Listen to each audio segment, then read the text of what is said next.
Keto diet అనేది కూడా నేను ఒక ఫ్యాట్ డైట్ అనే అంటానండి. నా ప్రకారము, నా పర్సనల్ ఒపీనియన్‌లో బ్యాలెన్స్డ్ డైట్ కానిది ఏదైనప్పటికీ కూడా అబ్నార్మలే. బ్యాలెన్స్డ్ డైట్ లేనిది ఏదైనా అబ్నార్మలే. కాకపోతే కొన్ని ఆబ్జెక్టివ్స్ ఉంటాయి. ఉదాహరణకి మనము లైఫ్ స్టైల్ సరిగ్గా పాటించలేదు, వెయిట్ ఎక్కువగా పెరిగిపోయున్నాము.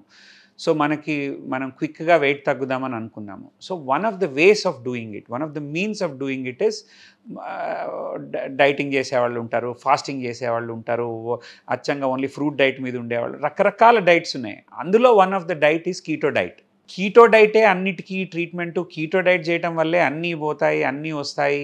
కీటో డైటే అది మార్గం అనేది దాన్ని నేను ఒప్పుకోనండి. ఎందుకంటే లాంగ్ టర్మ్‌లో ఇలా ఎక్స్‌ట్రీమ్ డైట్స్ చేసినప్పుడు హెల్త్ మెయింటైన్ చేయటం అనేది కుదరదు. కీటో డైట్ వల్ల కూడా కొన్ని ప్రాబ్లమ్స్ డెవలప్ అవుతాయి ఆబ్వియస్లీ.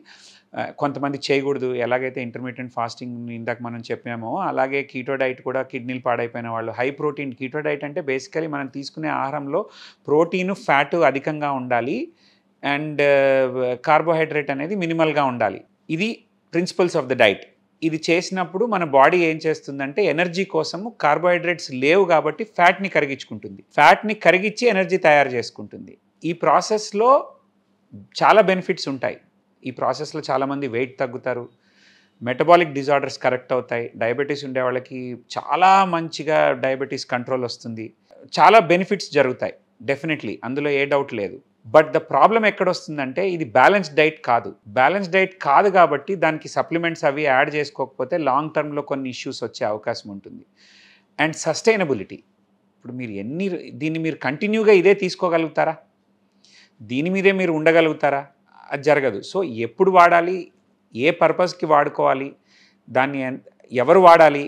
అనే అవగాహన ఉండి చేస్తే కీటో డైట్ కూడా one of those diets which you can take benefit from time and again. So, short టైంలో వెయిట్ కొంచెం తగ్గాలి, కొంచెం సడన్‌గా డయాబెటిస్ ఇట్లాంటివి అన్నీ కొంచెం ఇంప్రూవ్ చేసుకోవాలి అనుకున్నప్పుడు మనము ఈ కీటో డైట్ అనేది చేసుకోవచ్చు. దాని నుంచి బెనిఫిట్ తీసుకోవచ్చు. బట్ డెఫినెట్‌లీ కిడ్నీ ప్రాబ్లమ్ ఉండేవాళ్ళు గానీ, ప్రెగ్నెంట్ ఉమెన్ కానీ, హై క్యాలరీ రిక్వైర్మెంట్ ఉండే వ్యక్తులు కానీ, ఇలాంటి కీటో డైట్ తీసుకోవడం వల్ల స్పృహ తప్పి పడిపోవడం, లో షుగర్‌లోకి వెళ్ళిపోవడం, కిడ్నీస్ డ్యామేజ్ కావడం, లేకపోతే కీటో ఫ్లూ అంటాం. అంటే కీటోసిస్‌లో ఉండే వాళ్ళకి కళ్ళు తిరగటము, జ్వరం వచ్చినట్టు అనిపించడము, ఎక్స్‌ట్రీమ్ నీరసంగా ఉండడము, లాంగ్ టర్మ్ కీటో డైట్ చేసే వాళ్ళలో బోన్స్‌కి సంబంధించిన సమస్యలు, బికాజ్ ఆ కాల్షియం అసిడిక్ యూరిన్ వస్తుంది. దానిలో కాల్షియం అనేది వెళ్ళిపోతుంది.